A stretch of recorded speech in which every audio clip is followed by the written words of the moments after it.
The moment Arthur Keene looked me in the eye and said, "My son deserves better than you, Daniela," something inside me cracked, quietly, but deep enough to never heal. He didn't yell, he didn't need to. His calm contempt did the damage. I sat there, smiling the way I used to when commanders questioned my worth, pretending his words didn't sting. He thought I was just another woman chasing a last name. He thought I'd stay quiet because I had no power left. But that morning, on his private jet, when the pilot scanned my ID and the cockpit lights turned blood red, Arthur Keene's arrogance finally met its match. Because the name that flashed on that screen wasn't just Daniela Ruiz. It was Admiral Ghost. I still remember that morning in Miami. The sunlight cut across the ocean like broken glass. The classroom had barely emptied when my phone started to buzz. On the screen glowed a name I'd learned to dread. Arthur Keene. He didn't waste time on pleasantries. His voice came sharp, clipped, and cold through the line. "Fly with me to the Bahamas tomorrow morning." I asked why. He said it was a family matter, that he wanted to see if the woman marrying his son understood what responsibility really meant. When the call ended, I stood there for a long moment, the silence humming against my skin. It wasn't an invitation, it was an examination. That night, Miami looked unreal through my apartment window, a city glittering with ambition, noise, and distance. 10 years ago, I'd left it wearing a uniform, certain I'd seen the last of arrogance dressed as power. Yet here it was again, waiting for me in a different suit. Arthur Keene, the man half the coast supposedly answered to, was summoning me like an employee. 3 meetings with him before had taught me enough. He shook hands only with people he respected. He'd never touched mine. Still, I packed a single bag and set the alarm for dawn. Fear has never been my compass, and if this was another test, I'd walk straight into it, not to prove anything to him, only to remind myself that honor doesn't need an audience. Arthur arrived at exactly 8. His silver SUV stopped in front of my building, engine still running. He didn't step out to greet me. The door clicked open from inside, and as I sat down, his voice came flat and cold. "You're late." I looked at my watch, 7:59. He didn't notice. He was already barking into his phone, negotiating something about contracts worth $100 million before lunch. His tone was smooth, mechanical, the kind used to remind people they owed him respect. When the call ended, he finally turned toward me. "Ethan said you were in the Navy once. What did you do there? Learn to fold sheets?" I kept my eyes on the road ahead. "No. I learned not to collapse when someone tried to make me small." He squinted but said nothing. The rest of the drive was filled with the rhythm of his calls and the hum of the air conditioner, each word sharpening the space between us. At the private terminal, his jet waited, polished to a mirror's shine. Arthur climbed the steps first, not bothering to glance back. Inside, the cabin smelled of new leather and cold metal. He gestured at the nearest seat. "Sit there, and don't touch anything. This isn't commercial." I nodded, fastening my seatbelt. The temperature felt several degrees colder than outside. The air too still to breathe.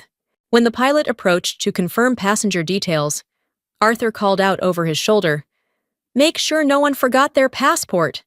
I don't want to be delayed by paperwork." He didn't have to finish the sentence. I just turned to the window.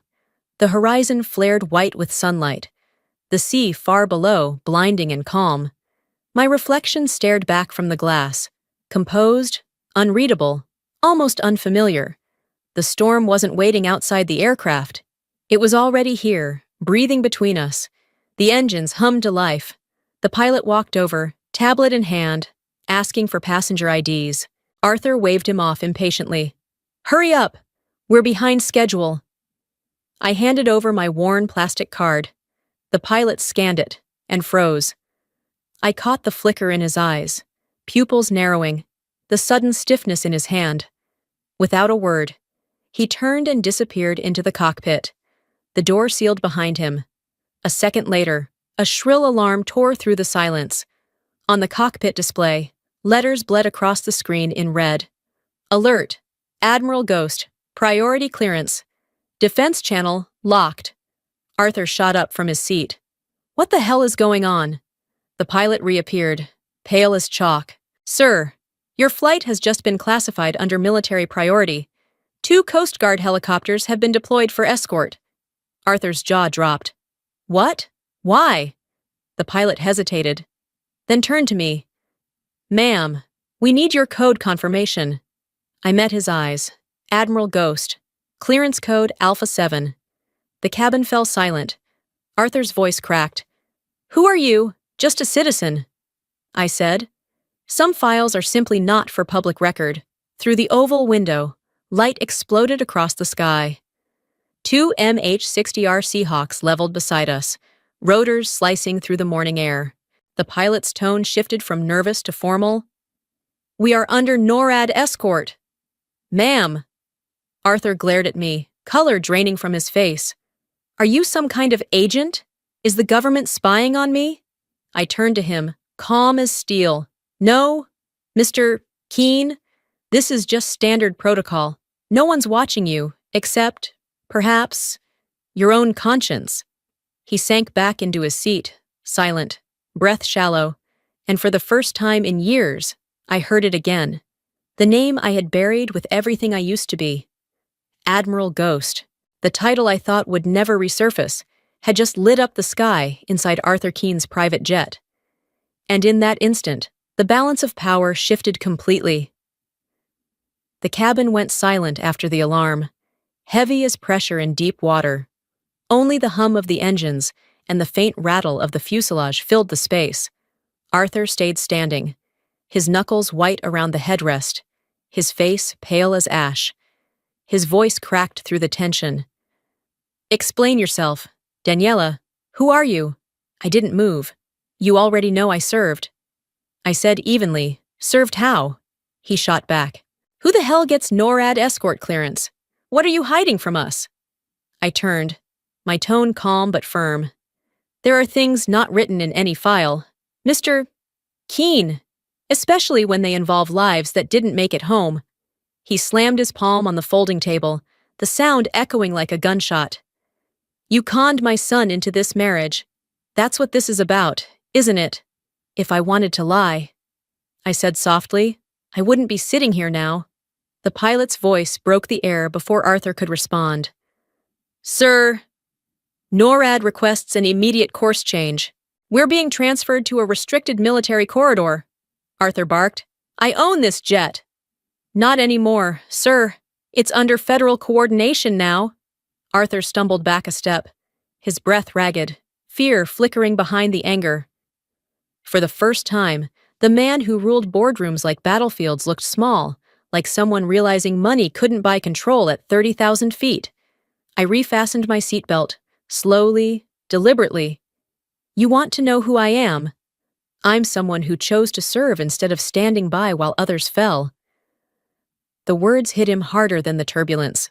He said nothing, just stared. Minutes crawled by. Then the radio came alive again.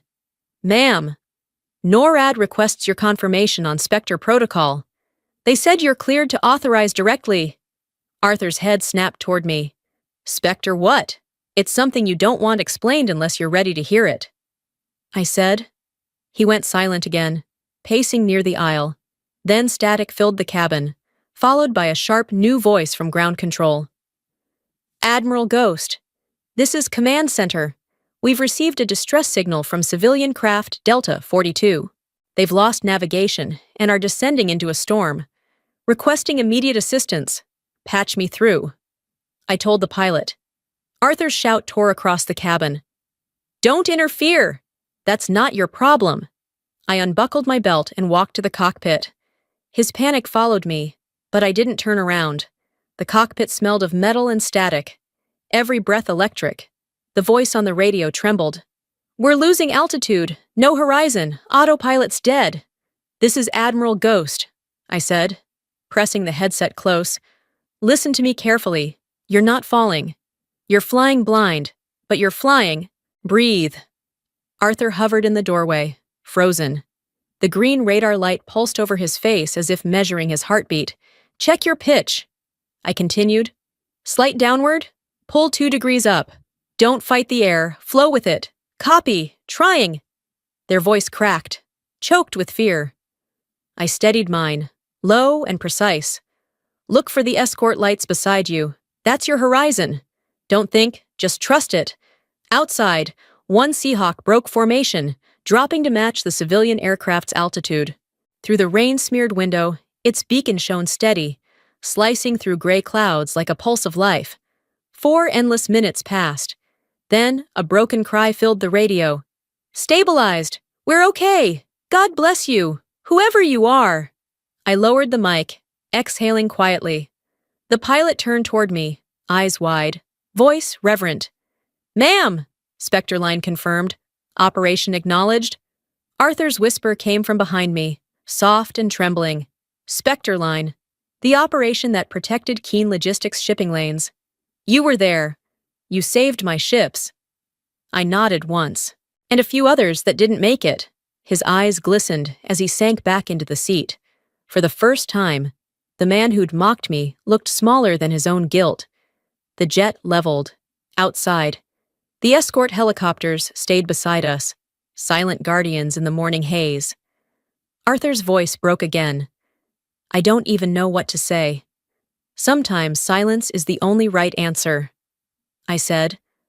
Light pierced through the clouds, flooding the cabin in gold.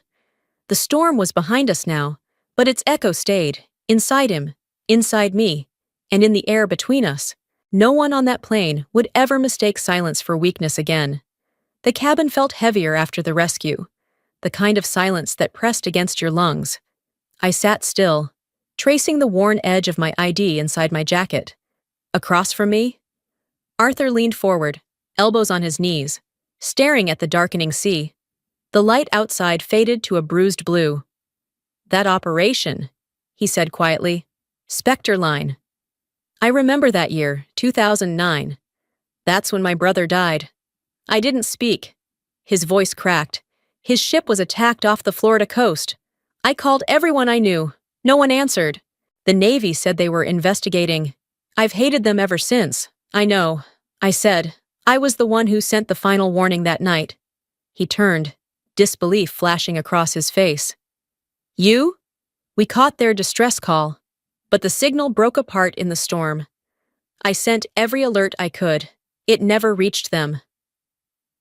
Arthur froze. His hands trembled before falling to his lap. The anger in his eyes dimmed into something rawer. Recognition, grief. "You were there." "No," I said. I was in command, but I heard them. Every voice that faded mid-sentence. Every last sound before the static. Those echoes never leave. He looked down, the weight of 10 years settling on his shoulders. "I thought the Navy moved on." "We never do," I said softly. "We just stopped talking about it." Outside, the sunset split into long gold streaks across the fuselage. The light made him look older, smaller. "Did you ever think telling me sooner would have made me forgive them?" he asked. "No. I thought silence might spare you from living it again." He studied me for a long time, and for the first time, the distance between us cracked. Not pity, not anger, just understanding. The fragile kind that feels like the beginning of forgiveness. The radar beeped again, low and urgent. The pilot stepped out, voice tight.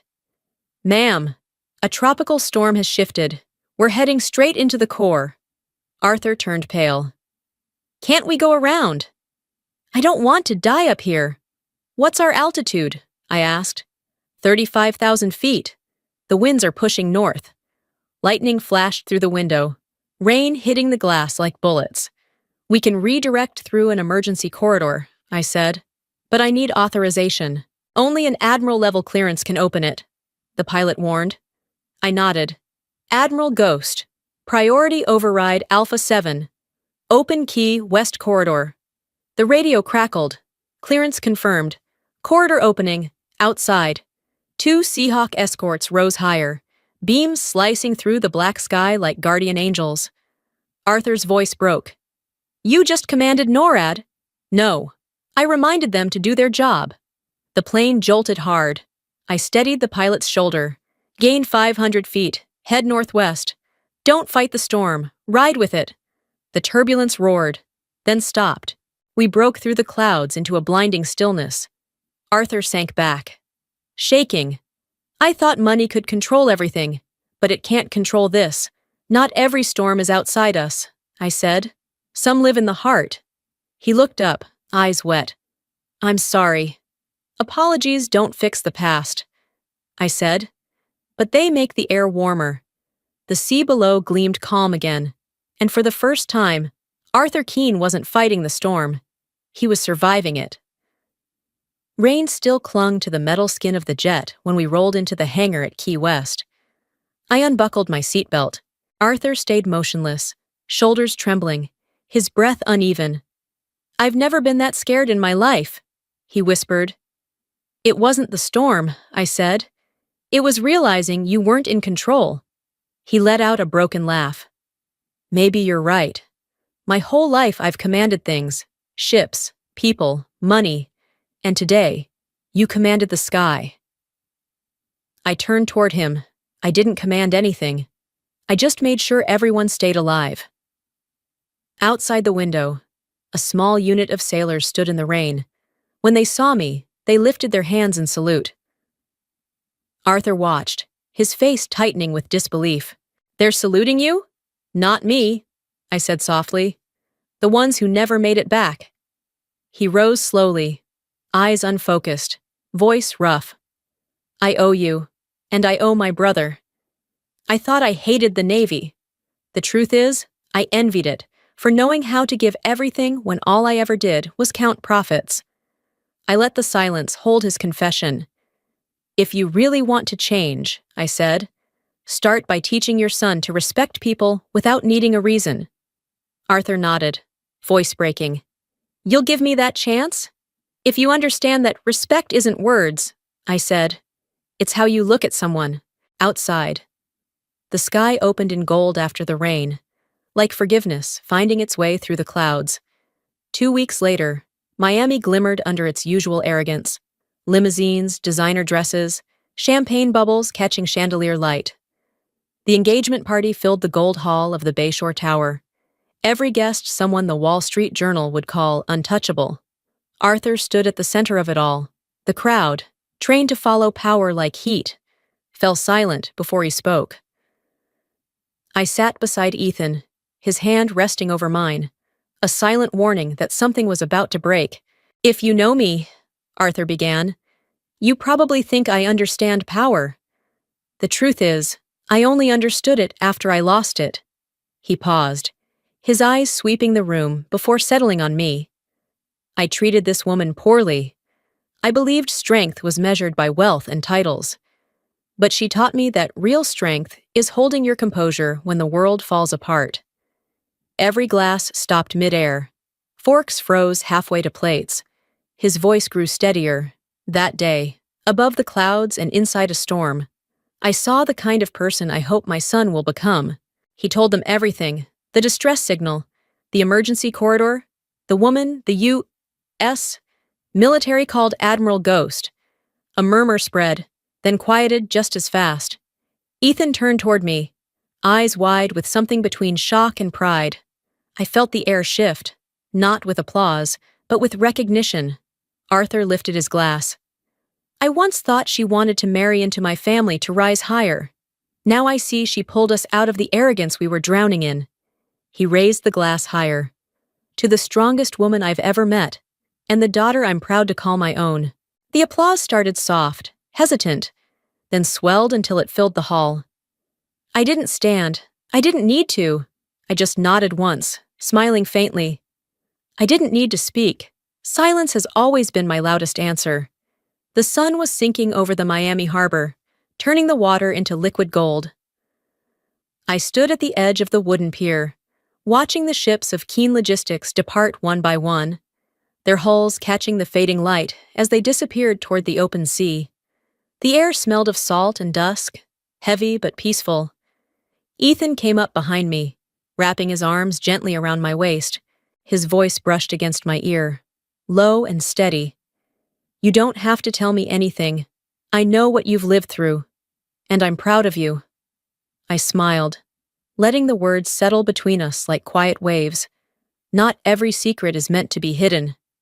I said, some exist only to protect the people we love. High above, a lone F-22 streaked across the orange sky, leaving behind a white contrail that split the horizon in two. The sound reached us seconds later, deep and distant, familiar enough to stir something I hadn't felt in years. I looked up, the wind brushing against my face. Some ghosts don't haunt, I whispered. They stand guard. Ethan didn't speak. He just took my hand, our fingers locking as the last of the sun sank beneath the line where sea met sky. The waves rolled in softly, erasing everything but the present moment. Somewhere in that silence, I heard my father's voice, steady, patient, and proud. Honor doesn't need to be seen, it only needs to be kept. The call sign that once felt like a scar now felt like freedom. Admiral Ghost no longer belonged to secrecy or pain, it belonged to peace. The world around me quieted. Money, power, ambition, all of it distant. What remained was balance, between the life I had chosen and the one I had been forced to leave behind. And as the sky dimmed to violet, I finally understood that the story hadn't been about victory at all. It had always been about grace, the quiet kind that asks for nothing.